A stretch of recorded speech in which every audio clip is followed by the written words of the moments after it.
உங்களுக்குள் நான். லங்கேஷுடன் மௌன ராகம். எல்லா ஃப்ரெண்ட்ஸும் வந்து என்னோட அப்படியே கட்டி பிடிச்சி மச்சான் நம்ம ஸ்கூல்ல மானத்தை காப்பாத்திடுடா அப்படின்னு சொல்லி ரொம்ப சந்தோஷப்பட்டாங்க. அதெல்லாம் இன்னைக்கு நினைச்சு பார்க்கும்போது ரொம்ப சந்தோஷமா இருக்கு. அந்த நேரத்தில் திடீர்னு வந்து நீங்க ஆதி தானே அப்படின்னு ஒரு அழகான வாய்ஸ். ஆமா, நான் ஆதி தான், நான் பிரியா. ஒவ்வொரு முறையும் இந்த ஸ்கூல்ல நான் தான் வின் பண்ணுவேன். என்னமோ தெரியல, இந்த முறை நீங்க வின் பண்ணிட்டீங்க. உங்களோட அதிர்ஷ்டம் நினைக்கிறேன் Adhi. Wish all the best. இன்னும் நீங்கள் நிறைய சாதனைகள் படைக்கணும் அப்படி சொல்லிட்டு அந்த பொண்ணு கையை கொடுத்துட்டு போயிட்டாங்க. அன்னைக்கு தான் முதலாக அவளை பார்த்தேன். எங்கேருந்து வந்தா, என்ன வாழ்த்துறதுக்கு எதுக்கு வந்தா? பொண்ணுங்களோட பெருசாக பேசுகிறதே கிடையாது. ஆனால் அன்னைக்கு அவள் என்னை கையை பிடிச்சி கையை குலுக்கி வாழ்த்து சொல்லி எங்கே போனான்னு தெரியல. அந்த அழகான தேவதை அழகாக சொன்னா, என் பேர் பிரியா. இன்றைக்கும் என் காதில் அந்த பிரியாங்கிற வார்த்தை ஒலிச்சுக்கிட்டே இருக்கு. ஏய் ஆதி, உனக்கு என்னடா நடந்துச்சு? எதுக்காக அந்த பொண்ணை பார்த்ததும் நீ இப்படி ஆயிட்ட அப்படின்னு என் மனசு அடிக்கடி சொல்லிக்கிட்டே இருக்கு. ஆனால் என்னன்னே தெரியலைங்க. நித்திரைக்கு போனால் கூட நித்திரை வரல. பிரியா பிரியா, யாரா இருக்கும் இந்த பிரியா? அவள் பார்க்கணும். அவளுக்கு நான் தேங்க்ஸ் கூட சொல்லலையே, என்ன பண்ணுறது? சரி, ட்ரை பண்ணுவோம் அப்படின்னு அதே ஸ்கூலில் படிக்கிற என்னுடைய நண்பன் மனோஜை தேடி பிடிச்சி, மனோஜ் உங்கள்கிட்ட ஒரு விஷயம் சொல்லணும். என்னடா சொல்ல போகிற? மிச்ச நாளைக்கு பிறகு மீட் பண்ணுறோம். அப்படி என்ன புதுசாக சொல்ல போகிற? இல்லை மனோஜ், நான் அன்றைக்கி உங்களோட ஸ்கூலுக்கு ஒரு போட்டிக்காக வந்திருந்தேன். உனக்கு ஞாபகம் இருக்குன்னு நினைக்கிறேன். ஆமாம், தமிழ் தின போட்டிக்கு வந்திருந்த.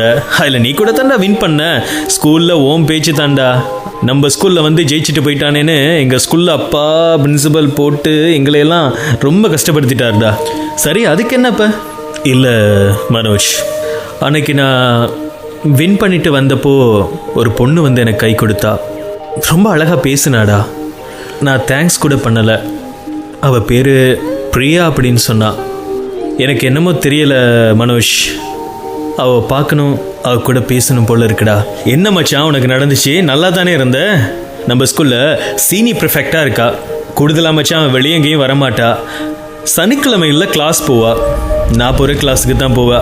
என்ன மச்சான், ஒரு தேங்க்ஸ் சொல்கிறதுக்காக எல்லாம் புதுசாக இருக்குது. உன்னை பார்க்கவே எனக்கு புதுசாக இருக்குடா. அது தான் மனோஜ், எனக்கும் தெரியலை. எல்லாமே எனக்கு புதுசாக இருக்குது. ஒரு நேரம் எனக்குள்ள ஒரு காதல் வந்துருச்சோ தெரியலடா. உனக்கு லவ்வா? இன்னைக்கு மழை பெய்யுண்டா. பொண்ணுங்களை பார்த்தே சிரிக்க மாட்டேன், கதைக்க மாட்டேன். உனக்கு போய் லவ் வந்துருச்சா? டேய், ஜோக் அடிக்காதடா அப்படி சொல்லிட்டு என்னுடைய நண்பன் போயிட்டான். சனிக்கிழமை எப்போ வரப்போகுது? அன்னைக்கு நான் கட்டாயமாக பிரியாவை பார்ப்பேன்.